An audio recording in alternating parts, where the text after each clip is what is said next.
Salut les amis, j'espère que vous allez bien. Je fais cette vidéo pour vous montrer à quoi s'intéresse le gouvernement français et les différents médias alors qu'il y a des problèmes beaucoup plus graves à résoudre pour le pays, pour la France. Regardez un peu. Il y a des jeunes filles voilées qui viennent assister au débat, comme ça se fait beaucoup. Alors c'est derrière vous, hein, on imagine qu'elles ne sont pas dans votre axe de vue, mais cette scène qui a été saisie et qui a été diffusée ensuite sur les réseaux sociaux, on voit ici ces images, elles déchaînent les passions depuis hier, comme à chaque fois que ce sujet vient sur la table. Bon, je voulais vous parler des fillettes voilées, parce que ça, c'est extrêmement intéressant. C'est la stratégie du grignotage. Ce qui s'est passé hier n'est pas un hasard.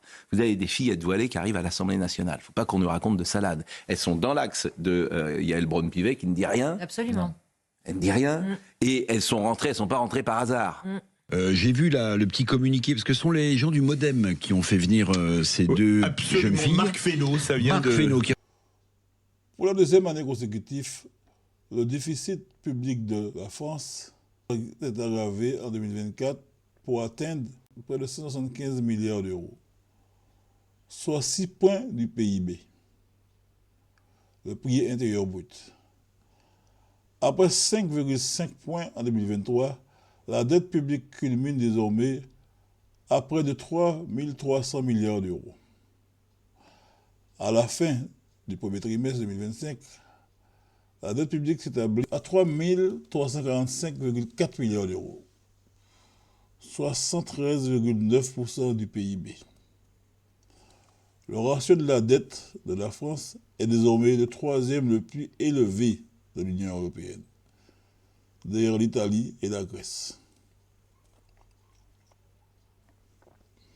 Depuis la dissolution de juin 2024, décidée par Emmanuel Macron, notre président, l'Assemblée nationale est fragmentée en 3 blocs: gauche, centre-droit et extrême droite, sans aucune majorité nette. Le deuxième gouvernement reconnu est le 4e en moins d'1 an et demi, et le 6e depuis la réélection de notre président Emmanuel Macron en mai 2022. Cette instabilité chronique empêche toute vision budgétaire à long terme. La France est le seul en Europe à voir ses finances publiques continuer de se dégrader alors que ses partenaires ont réussi à redresser leurs comptes après la crise Covid. Maintenant, on se retrouve dans une marasse. Plus de 2000 amendements restent à examiner au Parlement. Le Parlement dispose de 70 jours pour examiner le PLF, projet de loi de finances, et de 50 jours pour le PLFSS, projet de loi de financement de la sécurité sociale. La date butoir du 31 décembre approche dangereusement. Que fait le gouvernement? Il monte une polémique autour de 3 petites filles qui portent le voile à l'Assemblée nationale. Que peut-on attendre de ce gouvernement qui utilise tout ce qu'il peut pour nous empêcher de voir la vraie réalité, le vrai problème de la France? Qu'est-ce que cela peut faire que 3 fillettes de religion musulmane de surcroît, qui ont été invitées à assister à une séance parlementaire par le Modem? 3 fillettes qui portent le voile, en quoi cela peut-il gêner le gouvernement? Elles sont musulmanes, vous le saviez, avant de les inviter. C'est tout à fait normal qu'elles portent le voile. C'est leur religion. Il faudrait que le gouvernement arrête de se mêler de la vie de la population française. De laisser les habitants de la France vivre comme ils l'entendent. Et de s'occuper des vrais problèmes que rencontre la France. Car en ce moment, on est dans une merde totale. une très grosse merde. La France va mal. Tous les Français sont inquiets et vous perdez du temps à traiter des sujets sans importance, qui n'ont rien à voir avec le problème que rencontre la France en ce moment. Tous les Français sont inquiets de la situation de la France en ce moment. La vie qui devient de plus en plus chère. Il y a quelques mois, nous les Antillais, nous avons averti que la vie est trop chère dans les Antilles, Martinique, Guadeloupe, Guyane et les autres pays d'outre-mer, les autres départements d'outre-mer. On ne nous a pas écoutés. Maintenant, la vie devient trop chère en métropole, dans l'Hexagone. Les Français sont inquiets. Un gouvernement instable qui change de ministre tous les 4 matins. La guerre qui se rapproche à nos portes. Le chômage qui continue à s'amplifier. Une dette colossale de 3 300 milliards d'euros qui augmente de 175 milliards d'euros par an et on continue à polémiquer pour des petits détails qui n'ont rien à voir avec le gros problème que l'on rencontre dans ce pays. Qu'est-ce que ce gouvernement attend pour trouver des solutions, pour monter un vrai programme pour sortir la France de ce problème? Nous avons un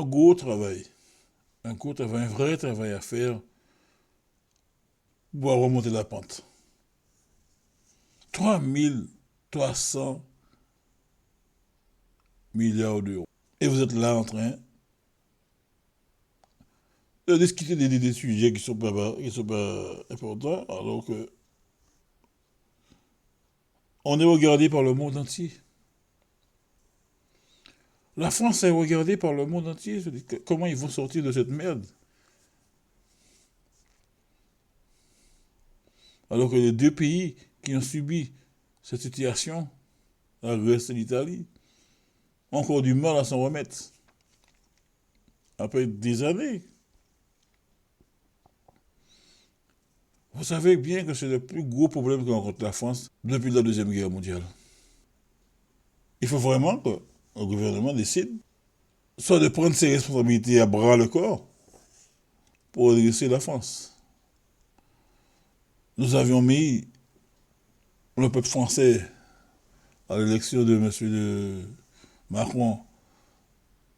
Nous avions mis un grand espoir dans sa jeunesse, dans sa fougue, dans sa manière de parler, dans sa manière d'être toujours actif, en pensant qu'il allait vraiment mettre la France dans de bonnes situations. Mais c'est un échec total. M. Macron, c'est un échec total. Comment il en est arrivé là? Comment il en est arrivé à avoir un gouvernement qui a foutu que la merde pendant 2 quinquennats? M. Macron, il faudrait que vous preniez une décision. Soit vous partez, ou vous vous mettez vraiment au combat. Pour la France, il faut arrêter d'aller courir à droite à gauche pour aider les autres pays, pour parler de tout et de rien, alors que vous savez bien que votre pays, que vous avez été élu pour la France, pas pour le monde entier. Il faut que vous vous mettez au travail pour la France. Avec vos députés, vos ministres, pour que la France avance. Vous avez décidé qu'il fallait dissoudre le gouvernement. Vous l'avez fait. À plusieurs reprises, on vous a proposé plusieurs ministres. À chaque fois, vous avez refusé, vous avez remis vos hommes, vos amis dans les ministères. Vous voyez bien que chacun qui sont entrés dans les ministères, dans les différents ministères, n'ont pas réussi à faire grand-chose. Il faudrait laisser la place aux autres. Laisser la chance aux autres de voir s'ils peuvent redresser la France. Parce que vous n'y arrivez pas et vous ne pensez pas que vous allez y arriver. Merci de m'avoir écouté. Avant de terminer la vidéo, j'aimerais laisser un message aux médias, à certains médias qui se reconnaîtront, qui à chaque fois qu'il y a un petit souci, qu'il y a une image ou une émission ou quelque chose qui se passe, montent des polémiques et empêchent le peuple français de voir la vraie réalité. Il n'y en a pas beaucoup, mais il y en a quelques-uns qui se reconnaîtront, qui amplifient les problèmes à chaque fois. Il faut laisser le gouvernement travailler ou laisser les hommes qui peuvent faire quelque chose faire leur boulot et que les médias, surtout ceux que je pense, font un travail différent. Parce qu'on en a marre de voir à chaque fois des polémiques pour un oui, pour un non, pour n'importe quoi. Il y a des choses qui sont plus importantes que ce que vous traitez. Donnez-nous des nouvelles qui sont importantes pour le peuple français, pour faire avancer la France, pas pour nous mettre toujours dans les mêmes positions, celui-là contre celui-là, non, ça ne nous concerne pas. Ce que nous voulons, c'est que vous nous donnez des informations qui sont utiles pour l'avancée de la France. Merci. Vous vous reconnaîtrez.